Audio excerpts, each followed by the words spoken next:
अच्छी लगे तो प्लीज़ वीडियो को लाइक और सब्सक्राइब ज़रूर करिएगा। राजीव एक बड़ी मल्टीनेशनल कंपनी में काम करता था। कभी कभी उसके ऑफिस से घर आते आते अंधेरा हो जाता था। राजीव अक्सर ऑफिस से उसकी कैब घर के बाहर वाली रोड पर ड्रॉप कर देती थी। एक दिन राजीव को घर आते आते रात के 1 बज गए थे। वह थका हुआ था। राजीव बस घर जाकर खाना खाकर सोना चाहता था। घर के रास्ते पर चलते चलते राजीव को सामने से कुछ लोगों की भीड़ दिखाई दी। वो सड़क का ज्यादातर सुनसान राजीव ने ध्यान से देखा तो उन सभी लोगों ने सफेद कपड़े पहने हुए थे। उनमें से सबसे आगे चल रहा था 2 आदमी। उसके सर पर लाल रंग लगा हुआ था। उस भीड़ में चल रहे थे कुछ लोगों ने एक पालकी उठाई हुई थी और सब बार बार मुड़कर उसी पालकी की ओर देखकर हाथ जोड़ रहे थे और अजीब सी धुन में गा रहे थे। राजीव को ये सब बातें बहुत ही ज्यादा अजीब लगी। उसे समझ नहीं आ रहा था कि आखिर इतनी रात किस भगवान की पालकी ले जाई जा रही है। राजीव उस भीड़ को इग्नोर करके अपने घर के रास्ते पर चलने लगा। राजीव सीधा चलता गया और भीड़ उसके बाईं ओर से गुजरने लगी। जैसे ही राजीव को लगा कि उसने भीड़ को पीछे छोड़ दिया है, वैसे ही उसके कंधे पर किसी ने हाथ रखा। राजीव अचानक से पीछे मुड़ा और उसने देखा कि भीड़ में से आगे चल रहे एक इंसान ने रोका था। इससे पहले कि राजीव कुछ बोलता, उस आदमी ने कहा, तुम हमारी माँ को प्रणाम किए बिना जा रहे हो। राजीव की नजर पर्दों से ढकी पालकी पर गई तो उसे वो पालकी बिल्कुल ही खाली लगी। तो राजीव को वो लोग बहुत ही अजीब लगे। राजीव ने दूर से ही हाथ जोड़े और तेजी से वहां से निकलने लगा। तभी पीछे से किसी ने उसका हाथ पकड़ लिया। राजीव ने देखा कि जो लोग पहले मुस्कुरा रहे थे अब उसके चेहरे एकदम गुस्से से भर गए थे। उन लोगों के शरीर का रंग नीला सा पड़ने लगा था। राजीव अपना हाथ छुड़ाने लगा कि तभी उस आदमी ने कहा, तुमने हमारी देवी का अपमान किया है, अभी पश्चाताप करो नहीं तो अनर्थ हो जाएगा। अब राजीव को उन लोगों पे बहुत गुस्सा आने लगा था। उसे लगा कि भीड़ में वो लोग चोर उचक्के होंगे जो रात में चलते फिरते लोगों को देवी का डर दिखाकर लूटते होंगे। उसने गुस्से से अपना हाथ छुड़वाया और बोला, नहीं मानता मैं तुम्हारी किसी भी देवी को। पता नहीं तुम लोग कौन से पागल खाने से भाग कर आए हो।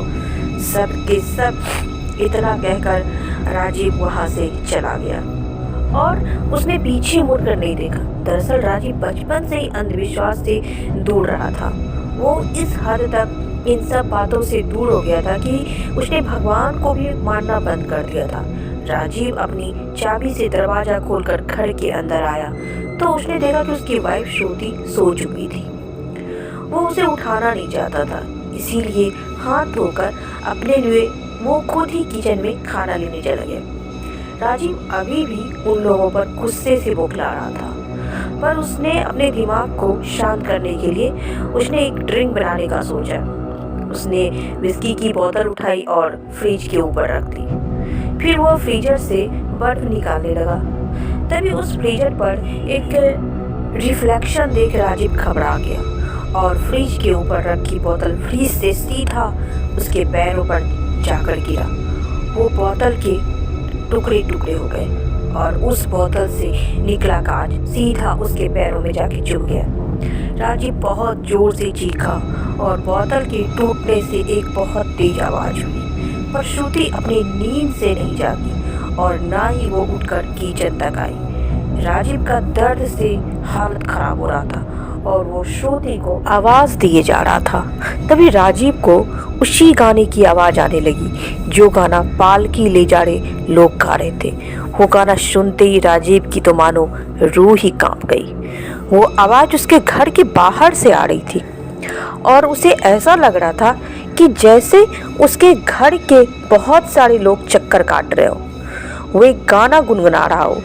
राजीव के पास अब कोई चारा नहीं था। उसने अपने पैरों में लगे कांच के टुकड़े को खींच कर निकाला और घाव को पानी से धोकर लंगड़ाता हुआ श्रुति के पास गया। पर उसने देखा कि कमरे में कोई भी नहीं था। राजीव को समझ नहीं आ रहा था कि आखिर उसके साथ क्या हो रहा है। उसे अब भी वो गाना सुनाई दे रहा था। उसके पैरों के घाव से खून बह रहा था। उस श्रुति का भी कोई अता पता नहीं था। राजीव ने अपना फोन निकालकर श्रुति को फोन लगाया। थोड़ी रिंग जाने के बाद कॉल पिक हुआ।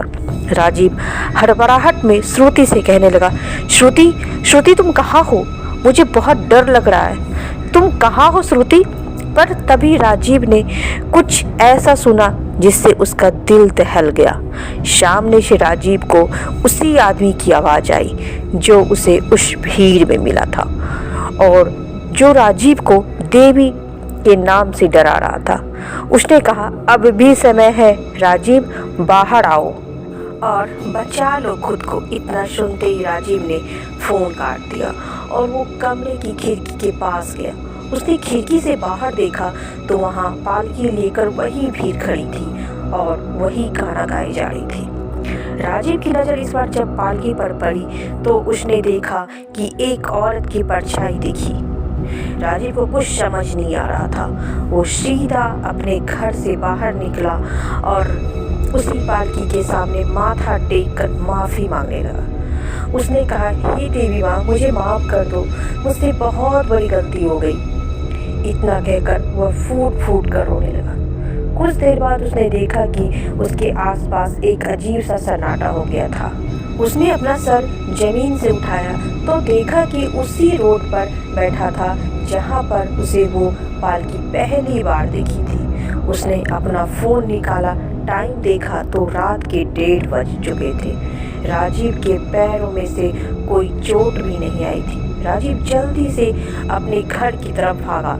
जब वो घर पहुंचा तो श्रुति जगी हुई थी, सोफे पर बैठकर टीवी देख रही थी। राजीव को कुछ समझ नहीं आ रहा था, लेकिन फिर भी श्रुति को देख उसकी जान में जान आ गई। जब उसने श्रुति को पूरी बात बताई तो श्रुति को लगा कि थकान की वजह से राजीव को बेहम हो गया हो। भले ही किसी ने राजीव की पर विश्वास नहीं किया हो, पर राजीव तब से भगवान और हर तरह की सुपर नेचुरल चीज़ों पर विश्वास रखने लगा। हे डियर, तो आपको क्या लगता है कि राजीव ने सही किया या गलत? अपने कमेंट्स जरूर दें।